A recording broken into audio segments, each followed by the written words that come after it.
Hello, everyone. Happy Tuesday to everyone out there. Thank you for joining the Arcade Anonymous Arcade Nerds United. Thank y'all for coming. As always, my co-host, me, Todd, aka Nerd Lounge Master 84, hosting tonight. I hope everybody's having a fantastic night. As always, my co-host, Matt, Multicade Matt, and Chaotic in the house. With our special guest, Sixxin. Thank you for coming in, man. We really appreciate you joining our show tonight. Yeah, point somewhere. How are you guys doing this evening? Good. Very good. Fantastic. Well, it looks like we've got a few people in the chat here. Papa Brad is in the house, as always. G.I. Joel is here. I saw the bad guy, Mike Worley, in there as well. Brooklyn Menace is here. Thank you for joining. I appreciate you. Zach, I've never seen you here before. I'm glad you're here, brother. And, of course, Phil is in the house as well. Thank y'all for joining tonight. So, Sixxin, I want to thank you again for joining the show, man. It's really great to have you on. We dedicated this show to pinball just because you were coming on, so we're glad that you are here. So thank you for joining.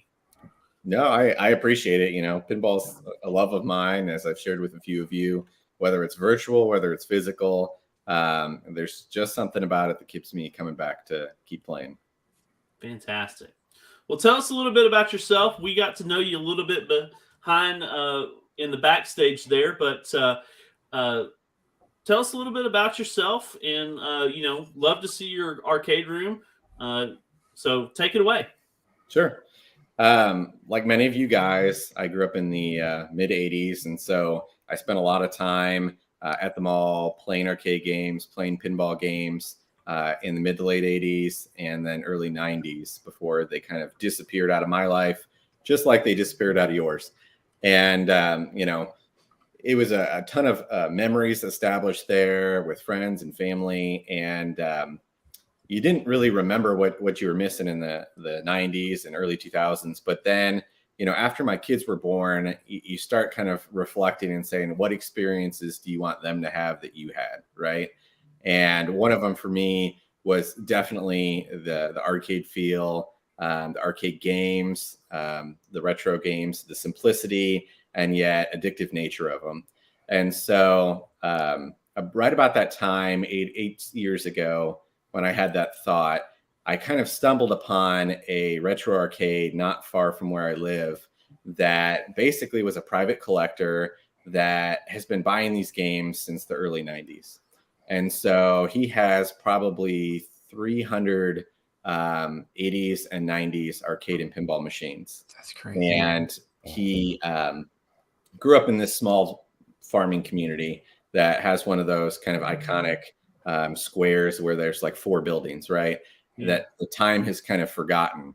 And so all the businesses have left, 50 years ago, I'm sure. And he kind of went back after he made some money and bought out some of these buildings and basically made them public arcades using his collection. And so virtually any game that you can think of, it's there, from the 80s especially. And so I love going there. I love taking my kids there. But of course, then the next step is I kind of want one of these in my house, right? And I think I mentioned to you before the show started, I've lived in this house for 12 years, and it was an unfinished basement, which was kind of a blessing in disguise because it was a blank canvas for me to do whatever I wanted with it. And like you guys, I started with kind of basic goals, right? I wanted some sort of like virtual pinball table. Yeah, maybe that'll be cool. And a MAME machine. And, we can play some games on that and we'll be set, right? Well, one thing leads to another. And over the last 8 years, I'm always working on some sort of project down here.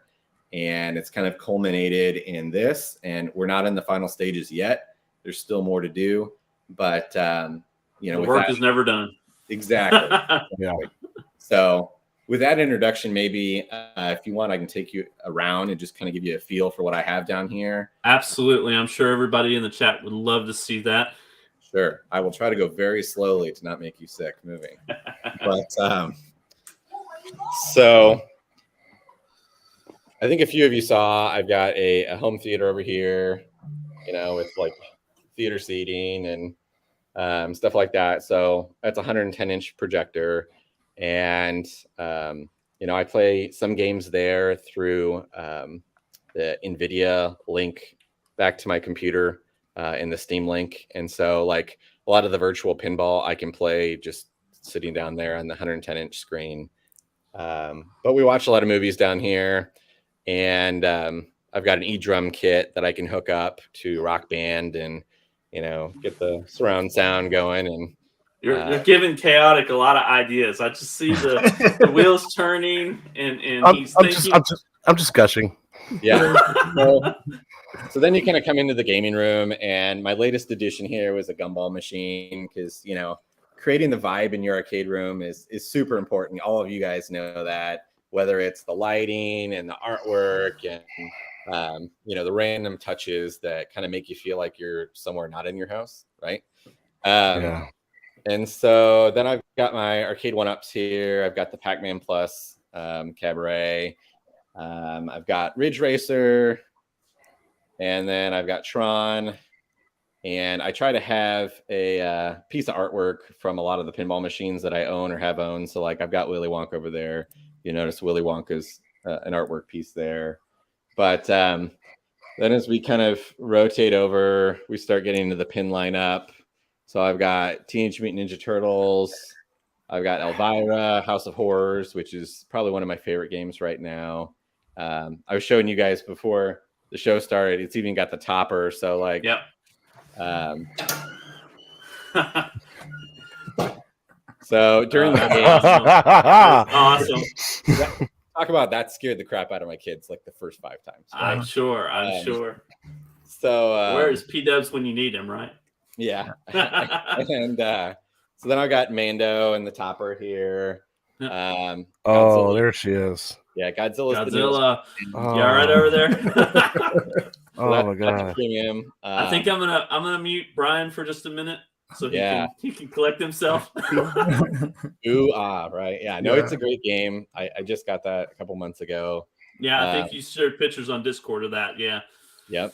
I've got a Rick and Morty, which I've had for Rick and Morty. Years. Yeah. That one's a highly collectible one just because it was not really mass produced. It was by a boutique manufacturer. How does that play? Because I don't think that there's any, unless you find them out there. Like you were saying, they're kind of rare. And I don't think they ever came out with a virtual one, did they? No. Yeah. And at least not to my knowledge. And so physically, I've done some kind of smoothing of the shots and things like that because it was done by a smaller company. So they weren't as sophisticated. But theme integration wise, it's one of the best themed pins, meaning Justin Roiland did custom call outs for the whole machine. Mm-hmm. So that's great when you get the creators on board. Oh, yeah. It's just a great experience. And so a lot of your favorite episodes are modes in the game. It's a really great machine. It's probably a top 3 of mine. That's why I've kept it so long. But I've got Willy Wonka here. Yep. And then Guns N' Roses. That GNR. Yeah. That's so clean. And it's an amazing lighting experience. I mean, they've got no doubt. They're called hot rails that run up each side, and they're addressable LEDs. And so they have custom light shows for every single one of the songs throughout the entirety of the song. So it's pretty amazing the stuff that Jersey Jack does. That's the company that makes that machine. Right. And then we come over, and this is my Rec Room Masters cabinet. It's running off of a Raspberry Pi build. But, early on, that was one of those modest goals, right, of having the emulation set up. And so we still play that frequently. And then we kind of turn down here, and we've got a Nanoleaf Aurora panel set up that is kind of in a waterfall color palette mode right now. So you can tell it's kind of coming on and off. But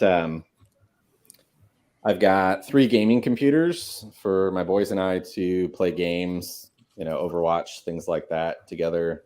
Awesome. And then I don't know how well this comes out on the. No, it looks brilliant. Pops, yeah. So that's a blacklight reactive print that I got a few years ago. Teenage Mutant Ninja Turtles. Obviously, a huge part of like my childhood. I'm sure it was part of a lot of you guys as well. Oh yeah. So this wall actually is going to. I'm going to move that over because I'm going to mount a Centipede Partycade and a Defender Partycade. I'm so jealous about the Centipede. Have you had an opportunity to play that? Not to stop your tour, but yeah, no, I briefly played it on the floor there. My 6-year-old, he's played it many times on the floor because it doesn't matter to kids, right? Yeah. But and then I'm restoring a 1980 Stern Cheetah. So I'm doing a playfield swap. So that's the new playfield. I've taken the old one off, and you have to strip everything and clean it and replace the breakable parts and whatnot. So if you ever wondered what the bottom of a pinball machine looks like, that's it. There it is. Oh my God. Lots of kind of specialized tools that you need for that. So you do a lot of your own repair and maintenance, is that right? Yeah, I do all of it, and modification too. So that's something we can talk about a little later of why I find this hobby so lasting. I mean, I've been in it for 8 years, which a lot of people that come and go from these hobbies. Right. But there's so many aspects to them that you can focus on different things at different points. So absolutely. I'm just coming back. I have a TV. That's in a track mode of Willow. Yeah. And then I told you guys I just recently put these shelves up, so don't judge me too much there. I'm gonna build those in, and then on the TV, usually if I have people over, I'm playing like 80s music videos and stuff like that. Toy commercials like TMNT, G.I. Joe, stuff like that. And so yeah, that's kind of a quick overview down here of what I have, and like I said, it's been built over a period of years.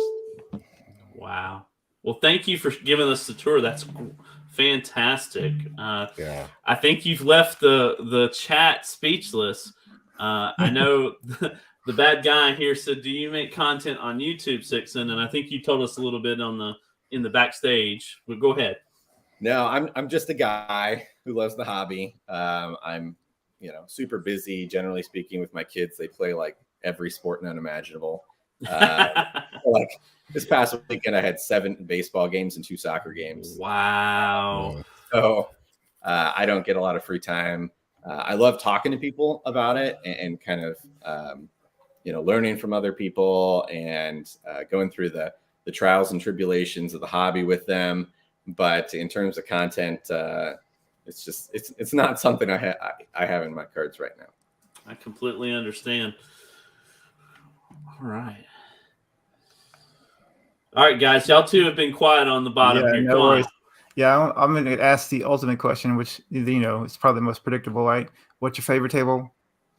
That I have? Yes, sir. That you have. Yeah. So, what you currently have, and what's at the top of your bucket list to get? Yeah, so I would say Elvira is my favorite right now. Good man. Which I guess I should also cover that. Obviously, I've had other machines that I've traded, right? So I've had a Deadpool Premium. I've had a Total Nuclear Annihilation. I've had an Avengers Infinity Quest. I've had a Dialed In, which was another Jersey Jack game. And I think I've had a couple more. Oh, Metallica. You got rid of your Metallica table? Metallica was my very first pinball machine. Dang. Yeah. Selling one of your children. Yeah. Yeah, and it was a really, really nice one. I mean, it was like powder coated and everything on the rails and stuff like that. It was very custom, but I beat it. And, part of these things, that I alluded to is a lot of people don't understand that there's complex rule sets to all these modern tables. Yeah. And so it's not just about launching the ball and hitting your flippers and hitting random things until you drain. Like, if you're trying to accomplish certain things, there's strategies in which you do that There's alternate paths of scoring on all these tables. So figuring out the rules, figuring out the puzzle, and then executing upon it is one of the most rewarding parts of pinball.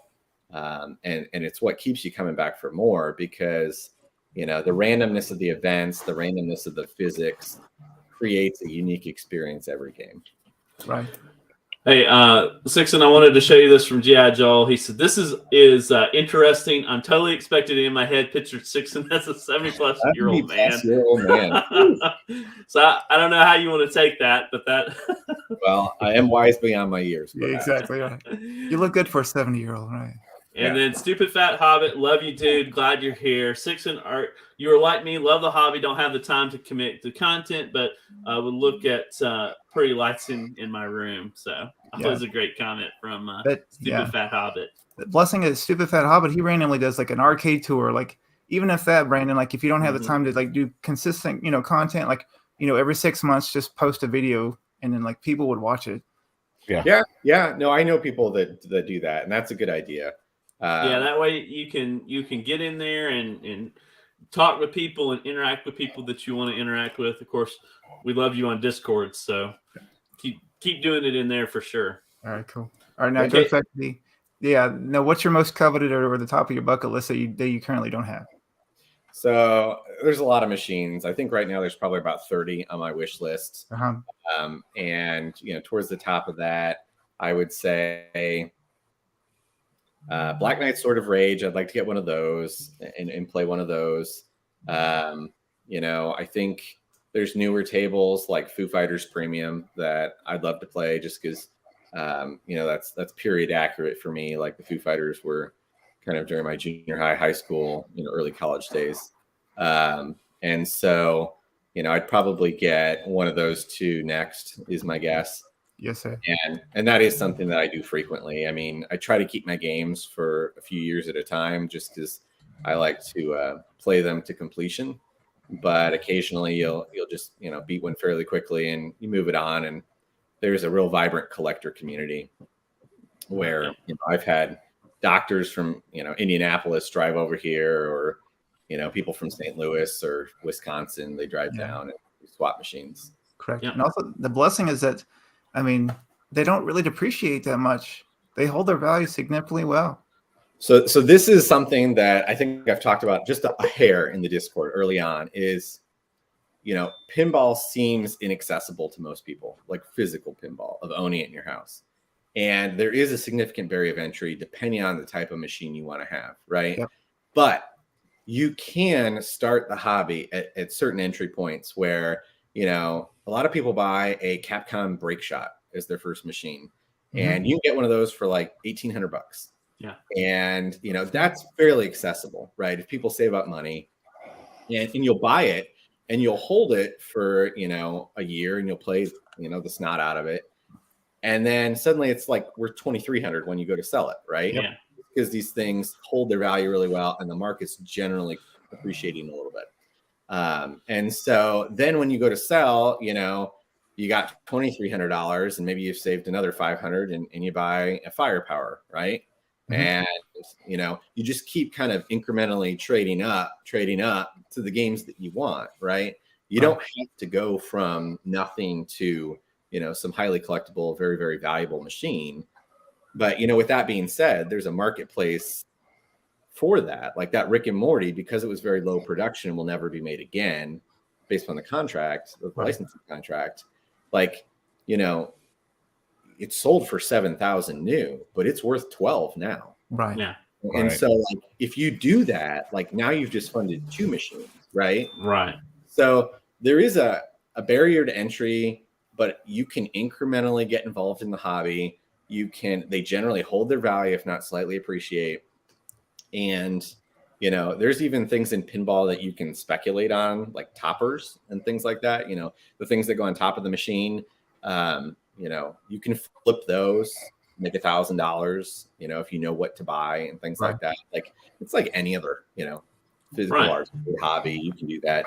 Buy old cabs, fix them up, and resell them, and use the equity to get your next purchase. So sweet. Awesome. Caddick, what's on your mind, buddy?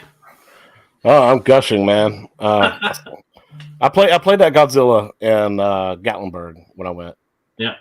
And it was a blast. I had fun with it. And I talked to the wife, and she's like, "Hey, we'll think about getting you one for your 50th birthday part, 50th birthday." So, Like, what, 12 years from now.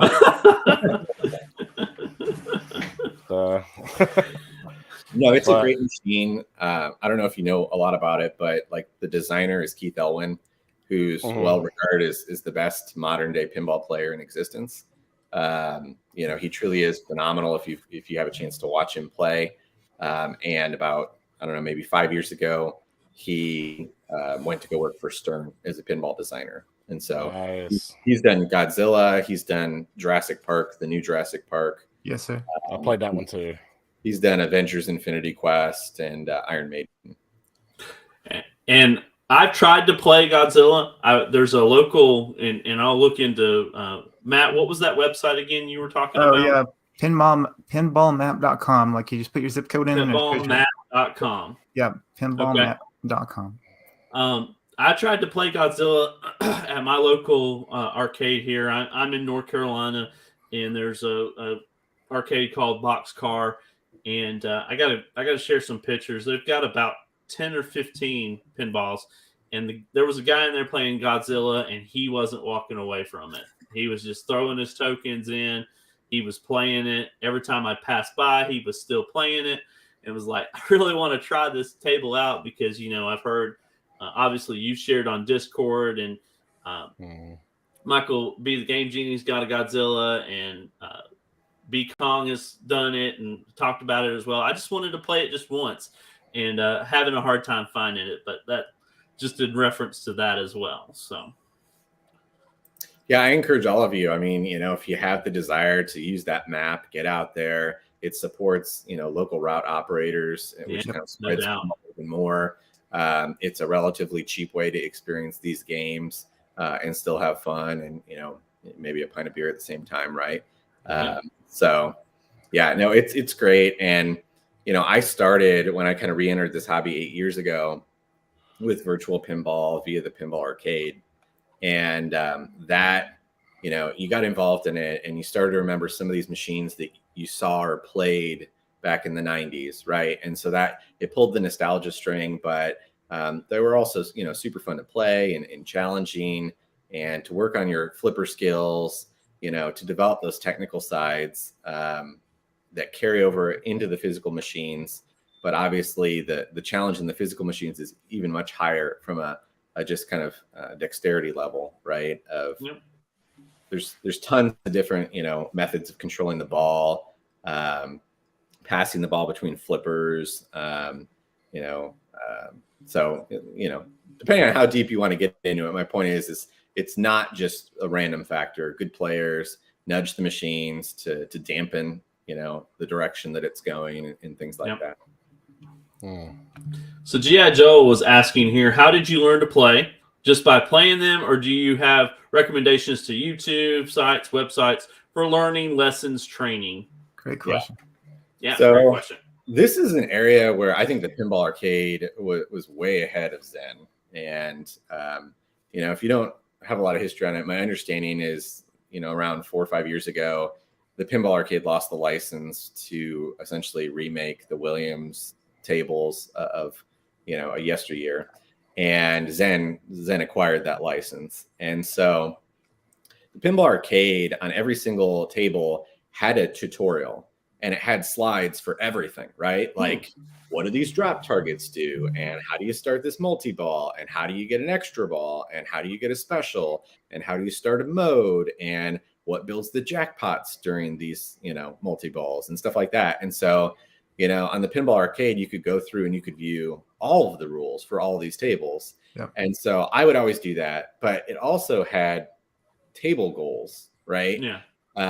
Where, start this multi-ball, reach this mini wizard mode, get a jackpot of X amount. And so by kind of focusing on those objectives, it propels you through the knowledge of the game.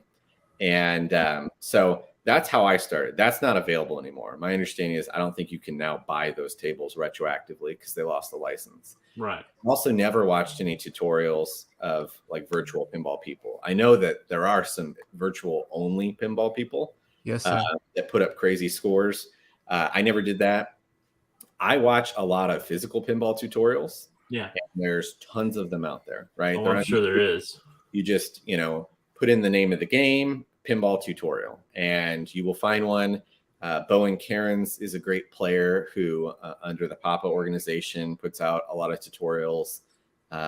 Those are less frequent now because the organization terminated. But, I would encourage you to, if you have an interest in a table, to learn more, to do that, to go out on YouTube, to type in the name of the table and pinball tutorial, and watch someone play it and who explains what they're doing while they're doing it, right? Because, just watching a good player play, you're not going to get much from it. They need to tell you, I am, doing this shot now to set up this shot three shots from now, right? Wow. Or I am, this is my bailout shot where if I get a bad bounce, I need a safe place to put the ball, and this is where I'm going to put it, right? Good players, like good chess players, they play multiple moves ahead because it's all about that strategy of stacking to reach those end game goals. Wow, awesome. So, go ahead. I'm sorry. I was just gonna say I never knew, like, growing up, that like pinball was that deep. I always thought growing up it was like score chasing. Like try to hit as many bumpers as you can, or try to get it down the slope. Or correct me if I'm wrong, but the 80s there wasn't a lot of pinball. I could be wrong. Correct me if I'm wrong, because I grew up in the 80s and 90s. And I remember the 90s, some of the classic tables from then, but a lot of the 80 ones don't register for me. So I don't know if there's kind of that gap as well. I don't know if you want to fill in the words there, but you know what I mean. Yeah, so I'm really glad you brought that up. So as I alluded earlier, one of the reasons I love the hobby is so many directions you can go with it, right? We just talked about how do you play it, right? And get better at the physical play. But, what you're talking about now is what's the history of it? And pinball has a really long history, much longer than video games, obviously, because video games mechanics only existed since the circuit boards and things like that were kind of mass manufactured. But pinball has been around in a meaningful way in the United States since the 30s, right? Yeah. And every decade it had its own little evolution, whether it was like a ban on gambling devices. I remember a lot of old machines getting destroyed. And there's a great movie that just came out recently, and you can rent it on Amazon. I highly recommend it if you have an interest. It's the real life story of Roger Sharp, who basically was the guy in New York City. New York City had a ban on pinball, and he basically went in front of the city commission or council and said, "This isn't about luck. I can control where the ball goes." And the guy said, "All right, you show me. I want you to hit that shot right now." And he did, and they lifted the ban on pinball in New York City. And so it's kind of a major history moment in pinball. But as you talk about, you had the electrical mechanical machines all the way up until mainly about 1978. And Brian, going to your point, you always thought, "Oh, just hit the bumpers a bunch," right? Because they made a bunch of noise, and the rules were simple in those electromechanical machines because you didn't have a bunch of space to program rules. They're just relays, electrical relays, deciding all of these if then kind of cause and effect statements. And so you move on then into the early 90s. You're getting the beginning of what's known as the solid state machines, where they're just starting to figure out how to use circuit boards and programmable rules and things like that. And they were basic, things. They had spinners, light the spinner's worth a bunch of points, hit the spinner, right? Yeah. Knock down the targets so many times and you get more points successively each time. Well, then you hit the mid 80s, in which, one of the most popular board sets in the mid 80s was the Williams System 11. And so those are games like Taxi and Diner and Bad Cats and Dr. Do. Well, I think Dr. Do is a System 11, but they all focus on do this, this, and this, and it'll light jackpot. Right. And that jackpot built from game to game. So every game that you failed to collect on it, it got bigger and bigger and bigger because it wanted to incentivize players to be like, oh, I need to go do that. I mean, do you see that's like 8 million? I've never seen it that high. And that's an easy way to get a high score. And so just like arcade games, pinball waxed and waned, right? Except it kind of went the opposite direction of arcade games. When arcade games were super popular, pinball wasn't as popular. Yeah. Because everybody was playing those, Pac-Man, in the early 80s and whatnot. But then video games trailed off and pinball kind of had a resurgence, right? There you go. And so you're exactly right. The rules have not always been that complex. They have gotten more complex kind of every decade since, 1980. Yeah. But the 90s machines range in complexity, but some of them can be very deep and others maybe not so much. So that's insane. So Jester Tester, our friend Jesse on Discord and whatnot, he said, is there one component on a pinball machine that breaks down most frequently, or is it all dependent on the table?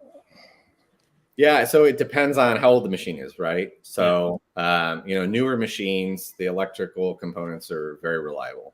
I've never had anything go out on them.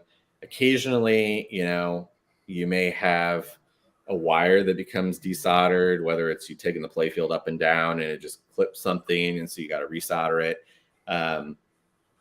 Occasionally, you might have a bulb go out, but I mean that with LEDs, that's pretty rare. Incandescence, that would happen with more frequency. You have to change rubbers, periodically, clean the game because there's ball trails that form on the play field. But, for the newer games, like, you shouldn't be afraid of it at all. Maintenance is very minimal. Repairs are very minimal. I have done various things, ranging from super simple things to that playfield swap that you saw over there, which is about as complex as you can get, right? Yeah. It's just about building your skill set, just like it is with arcade games, right? Start small, don't overwhelm yourself. There's tons of resources out there to walk you through these things, lots of helpful folks. Just have the courage, believe in yourself, and you can get virtually anything done. Yes, sir. Well said. Matt, you have anything to add? Well, actually, I'm curious. So most people that are like quasi pinball people, they always say that medieval madness is like at the top of the food chain. Like, have you ever had that cab or? So what do you think about it? Yeah, I've not had a medieval madness. I was fortunate at that arcade I referenced. There was a medieval madness there. Yes, sir. And it's a great game from the standpoint it's got super neat toys. It's got a great theme. It's kind of humorous, but it's just not deep enough for a home setting for a average to above average player because there's a lot of repetition associated with beating it. The number of times you have to hit the castle, to beat the game, it gets very wood choppy is the phrase they use in pinball, where you're just trapping it in a controlled setting, shooting the shot, retrapping it, shooting the shot, retrapping it, shooting the shot. Do that like 40 times, and you're like one of the 3 goals of beating the game is done. Right. Yeah. And you can only watch that castle blow up so many times and have a smile, right?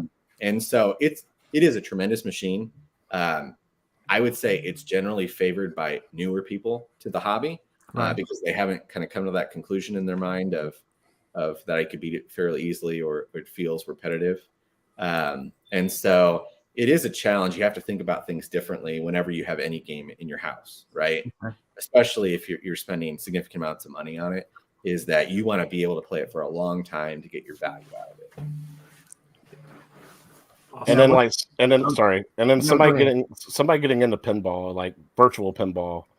I mean, Zen's really good at like making like stuff just pop up on the screen. Right. All the like little added graphics they do, like on Medieval Madness, watching the castle explode, trolls popping out of the ground, the dragon flying around, breathing fire and stuff. To me, that's cool. Like Zen gets that right. Yeah. So I mean, that makes that part fun for like playing at home. Say on my Williams Attack from Mars arcade 1-up pinball. Yep. It makes it fun on that. So yeah, no, I still enjoy playing Medieval Madness and Attack from Mars on some of the virtual pinball settings. I just, for the prices they're commanding, I mean, like, oh yeah, I can't justify it. I wouldn't get the value out of it for what I put in. understood completely. Good stuff. Good stuff. Sorry, Matt. Go ahead, man. You had something. Oh no, yeah, I'm like full of questions, so I don't want to dominate everything. So the whole notion, like they're like not really 3/4 scale, but like they have a Star Wars one. They have the sequel to was it the Return to Mars, where they have a TV that shines down and has like a glow on the bottom.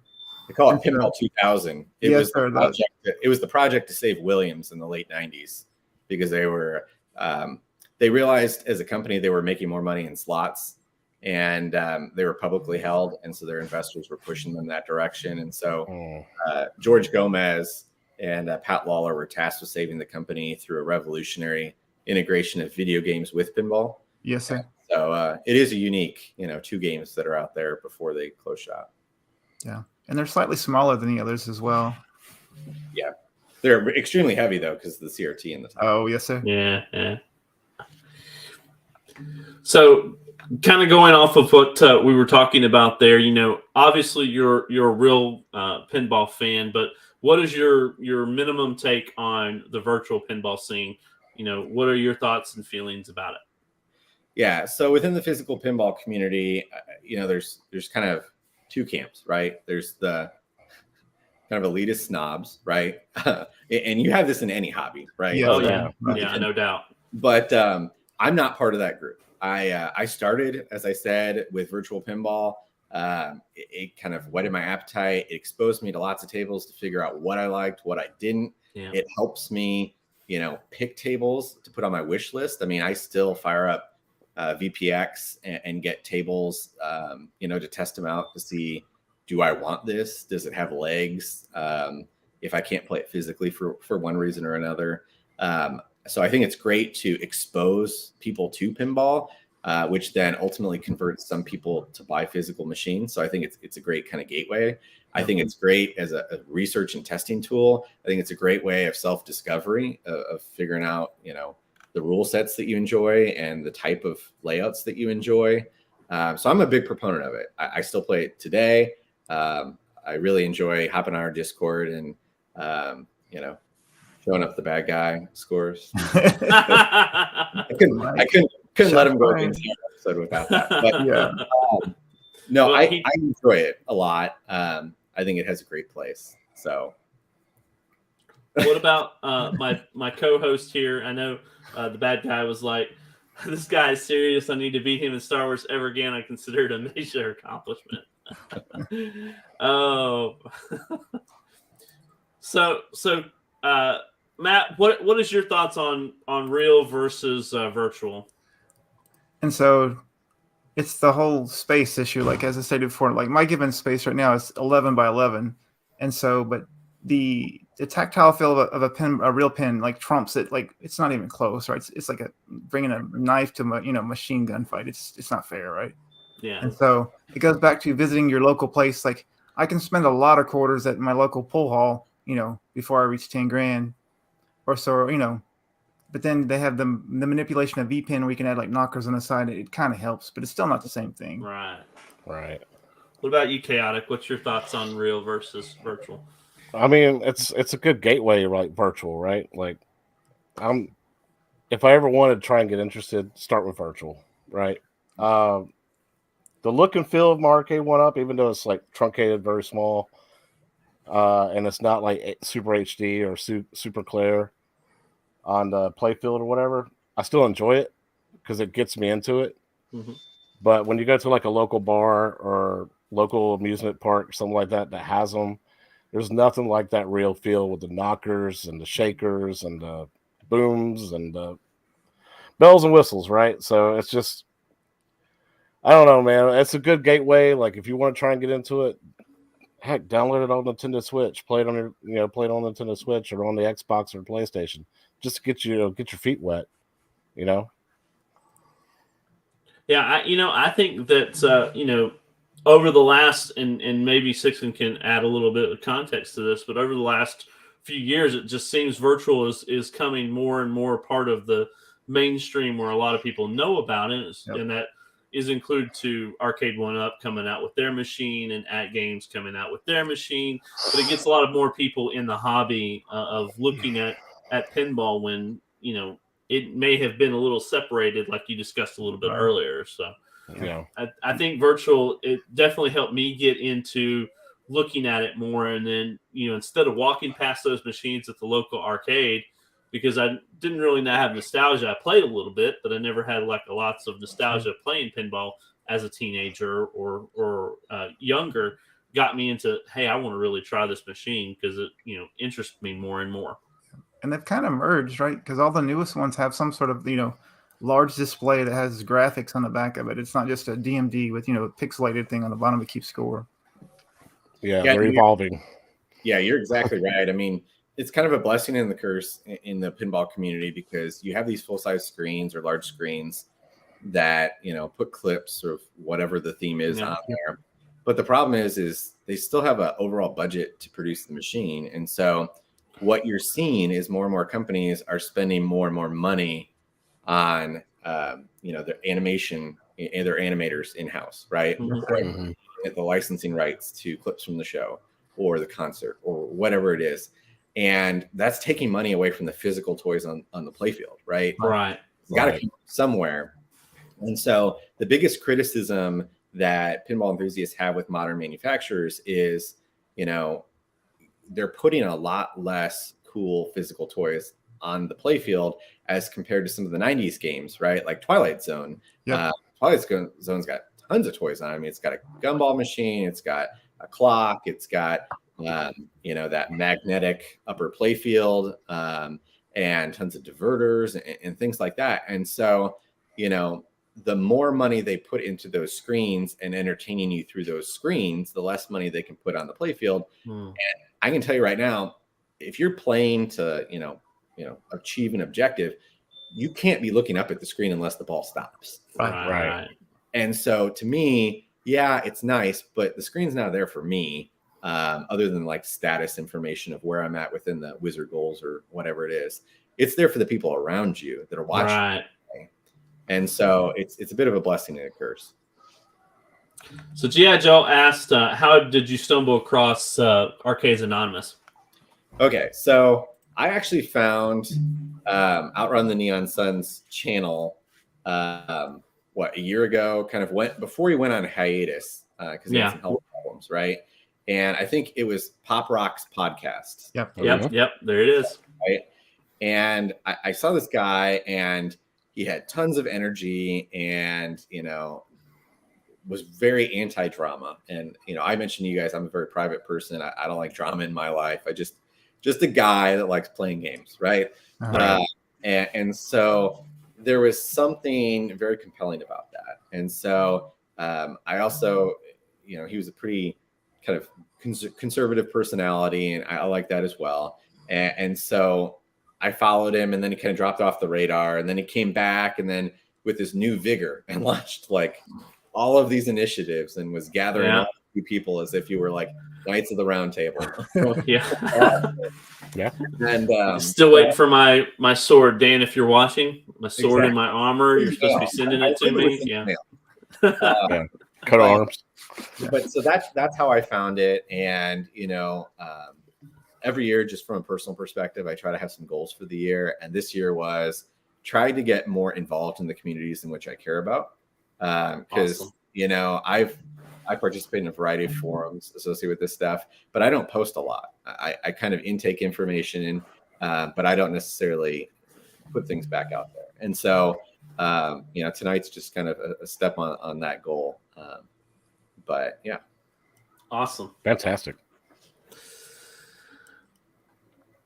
So I wanted to talk a little bit about just, you know, getting kind of my co-host here. I know you're not big into Arcade 1-Up and ATGames as far as their machines. You don't own them or anything, but I wanted to get my two co-host thoughts on Arcade versus ATGames. And if you want to add anything, Sixxin, more than happy to answer in there. But Matt, what do you think? Arcade 1-Up or ATGames?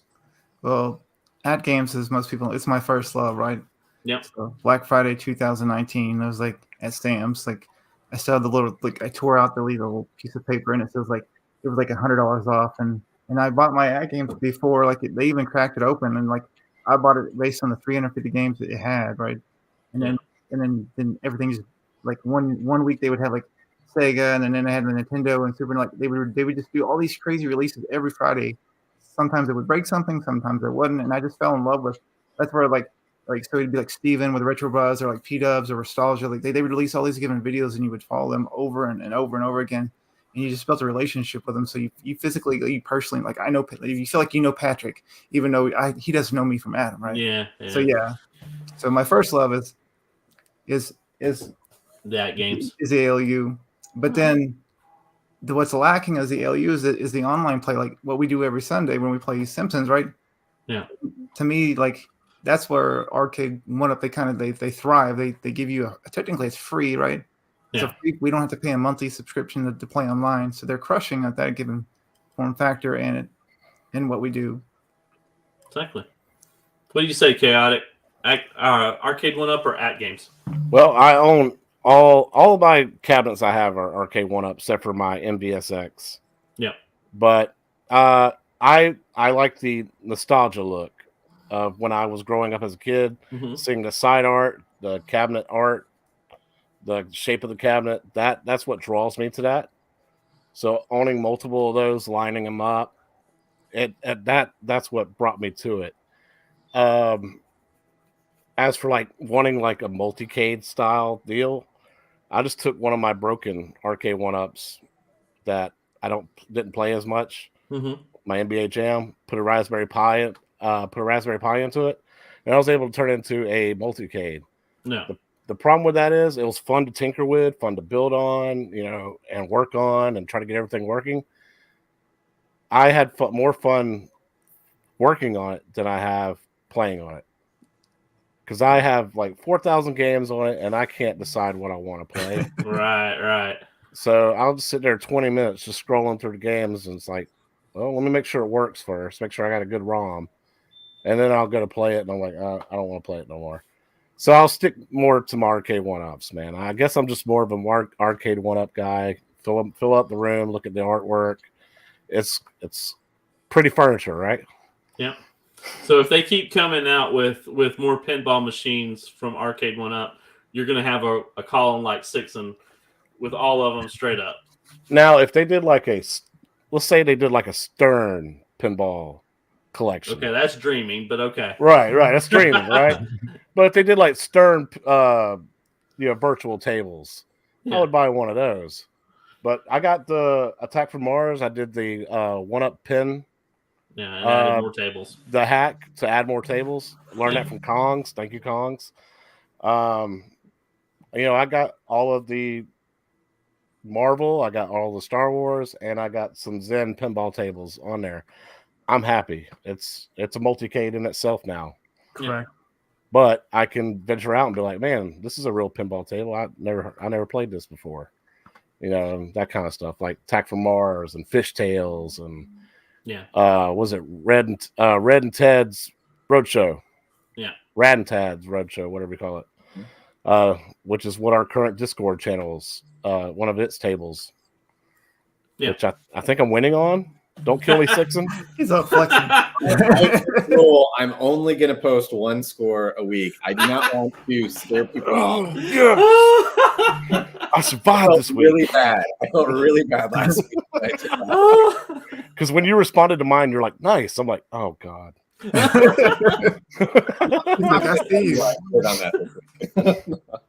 Nice. But I can kill that in 5 seconds. Yeah. No, isn't it interesting, though, that from a logical standpoint, like you said about a multi-cade, you can play all these games on one thing, but it doesn't feel like an arcade, right? Right. You have to have 20 screens in a room, even though you're one person and can only look at one thing at a time. You're just missing that feeling if you're not constantly bombarded by stimulus. It almost seems. Yeah. Right. And that kind of leads into replayability, because you have all of the physical. So talk a little bit, because for people that have the virtual pinball, we have multiple games on one machine. how do you make it replayable for you in a physical setting? Well, first of all, that's the struggle when you're starting out, right? Because you're only going to buy like one, maybe two machines, and then a year goes by, and maybe you buy another one, and so you don't have that variety. You can't come down here and be like, oh, I'm going to play, one of 600 tables today. Yeah. It helps you if you're objective focused, I found, as opposed to score focused. I mean, certainly in games, those two can coincide. But, if you create an objective and you say, all right, I've got an hour to kill, let's go play. I'm going to play Mando, and I'm going to try to max out the ambush mode, right? And so you might happen to put up a high score, but like if your focus is a particular mode there, that's what you're doing right then. And that'll encompass your attention. And the next day, maybe I'll come down and I'll play something else. But if I play Mando again, maybe my goal is I want to get to this mini wizard mode tonight, and I'll focus on the pathway to getting there. And eventually, you'll get everything done, and your goal is to beat the game. And sometimes it's happenstance that while you're achieving other goals, you'll just beat the game. But other times it's a concerted effort. And so having a variety of machines is super important from a physical collection. Not all your machines should play the same. The rule sets in particular should be very, very different. Having 2 flipper games versus 3 or more flipper games is important for a shot geometry diversification standpoint. But the rule sets drive the fun. And it's funny because the designers get all the credit for these machines, but anymore it's the coders that really make the magic happen, right? Yeah. Because they're the ones that give you the moment of when something happens, when you destroy the ring in Lord of the Rings Pinball, and the machine, every coil fires, and the machine is dead, right? And everybody it looks at you like you killed the thing. By the way, I had 20 people stare at me as if I broke this Lord of the Rings. And really, it's just the machine giving feedback that you did something really well. And then it starts up again with the booming Lord of the Rings music because you destroyed the ring. And so objective focused gameplay helps replayability. Variety of tables helps replayability. This isn't something that I don't have the time to come down here every night and put 2 hours into it. Right. So it's not like you burn out super fast because you got a day or a couple of days. And if you rotate machines, it could be a week, 2 weeks before you come back to the same one. And so I think that's what keeps it fresh. And obviously, going back to your virtual conversation of figure out what you like, right? Do you like stop and go games where it's more like I need to get control of the ball and figure out I have to shoot this specific shot? Or do you like what are known as flow games where it's super fast, the ball's always coming back in a controlled manner to the flipper, and it's more about just keeping the ball going, and there's lots of scoring opportunities as it flows. Figuring those out, I mean, like, your mood could be, hey, I just want to come down here and zone out, right? Or it could be, I want to beat this game. And so that's how I stay entertained. And you got to change up your collection too, periodically. Yeah. Based on that given topic, is there one that will never go away? Like there's one like it's got to stay here until I pass away. I don't know, right? I mean, the phrase in the pinball world is it's bolted to my floor, right? Right. That's the phrase they use. And it's hilarious because even the best game over a large enough time span of you playing it, you'll get tired of it. And when these things are as expensive as they are, you start to feel really guilty. At least I do, right? About, it's been 3 months since I've played that. Oh, yes, sir. Right? Yeah.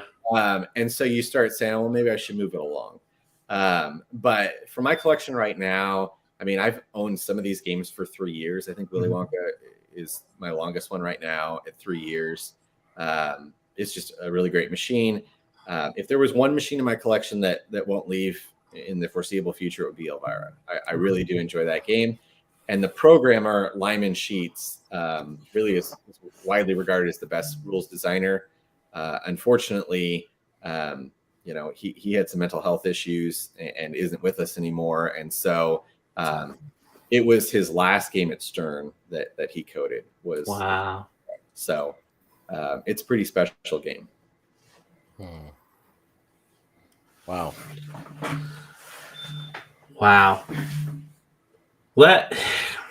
And awesome.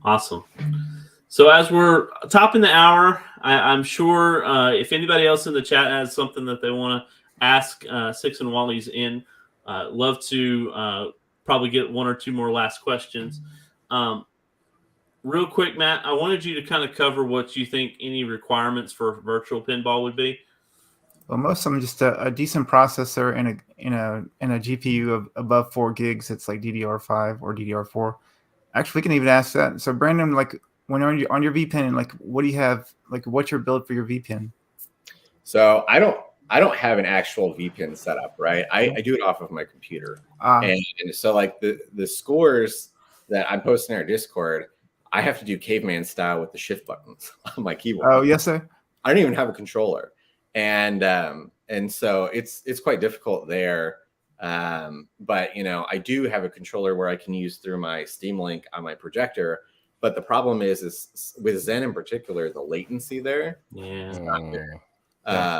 And so when some of you guys put down pretty good scores, it's game time, and I got to resort back to the keyboard over there. But so Dan, Outrun the Neon Sun, has joined us. I forgive you for being late, but I don't forgive you. If you weren't here before, if you're going to catch the replay, I expect my sword and my pseudo armor in the mail. Thank you very much. He did say, Sixxin, how did you get so good looking? By watching your channel. Watching your channel. I think that's all of us here. And of course, he had to talk about the soul patch, Matt. I guess. Yeah. Jester Tester, other than Baby Pac-Man and Granny and the Ganners, do you think it would be viable for Stern or other manufacturers to make practical, smaller size table or actual smaller components? Fantastic question, Jesse. Yeah, absolutely. Yeah. Thank you. Thank you, Jesse. I really appreciate that. The answer is definitively no, they will never do that. So Stern, up until just this past year, was run by Gary Stern. And he just retired. He's like in his 70s. And so they actually brought in I think he's a Disney Plus executive. He's now the CEO of Stern. And so, you never know what direction they might pivot in, but they've always reinforced that they're a manufacturing company first and a gaming company second. And they like, repeatability and reusability of their parts. And so to make a different size cabinet for a very limited run, I don't think they would ever have interest in that. With that being said, I mean, they tried to pivot the last 4 years into the home pin market, where it's still a full-size cabinet, but it's a feature reduced machine with a reduced price. And so it was really meant as kind of to get new people that weren't as serious into the hobby. Right. And it didn't go very well because it wasn't all that much cheaper. It was like $4,000. So it wasn't something someone's going to run out and get their kid for Christmas and magically they're going to become a pinball family. I mean, you're only saving, $2,000 over a fully fledged commercial built machine. And, when you're talking about dollars like that, it's not a meaningful difference to most people. Yes, sir. Right. I don't think they'll go back to a smaller form factor. But with that being said, most of Stern's market has pivoted in the last 10 years to be homeowners as opposed to location operators. Right. Dan, you need to check out the replay, buddy. He did a nice tour. So please do that. So Brandon, guys, I'm sorry, one thing. So Brandon, it's like Godzilla, it has like 3 different types. So you got limited, special edition, and so it's Pro, Premium, and Limited. Pro, Premium, and Limited. Yep. So one's like 6,000, one's 9,000, one's like 11, right? Right. So is that their idea of trying to make it cheaper for homes? Well, the Pro model, is mainly meant for like operators, right? Where they can get a return on investment that makes sense for them. With that being said, like there are pros that I consider better than the premiums for various factors. Like that turtle's down there, that's a pro, not a premium. And it's because I think, one, it plays better. And 2, the minuscule features difference between the pro and premium is not worth $2,000. Right. And so, you just have to do that kind of feature assessment for every title. It'll be a little bit different, right? Like Godzilla, like almost universally, people are just like, if you can swing it, go the premium because that rising and lowering building and the broken bridge. Yep, the bridge is substantial. The fully functioning Mecha Godzilla with the magnetic core on his chest that catches the ball. Yeah. It has a substantial mechanical difference between the two. Right. Man. So we're all going to get a pinball together. Is that right? In 12 years. In 12. So you're 50th. Okay. Yeah. That's my goal. Is I'm just going to keep talking to you guys about pinball until eventually you break down and buy one. Oh, I want one Thank so you. bad. Thank you. And if my wife is watching, he's dead serious. Well, guys, it has been a fantastic show. Sixxin, thank you for coming on. We really appreciate you coming in and talking with us. And you are always welcome here. If you just want to talk about anything at all, shoot me a message. Love to have you on the show again. Tomorrow night, Arcades Anonymous OG crew is there, and they've got Bobby Vu on the show. So I hope everybody goes and checks out that show. That is going to be an awesome show, and looking forward to seeing that as well. If you're not part of the Discord, please, I put the link at the top of the chat. Please join Discord. We'd love to have you in the Discord community. Dan and the other guys are just fantastic people to interact with. Join us. We'll have a great time. That's always what we do. Gentlemen, is there anything y'all want to add? No, just Brandon, thank you for your time, sir. Yeah, not a problem. I really enjoyed it, guys. I appreciate you having me on, and I'd love to do it with anyone, anytime. So, Awesome. Thank you. Make sure to hit like and subscribe to this, and of course, my co-host Matt, Multicade Matt, and Chaotic there. Both great content creators, and definitely a valuable part of the community and dear friends of mine. So thank you guys for letting me host again, as always. And I'm going to go ahead and get us out the door. Hope everybody will stay in the back room with me, and we'll chat some more. Thank you guys. Have a wonderful night, and thank you again.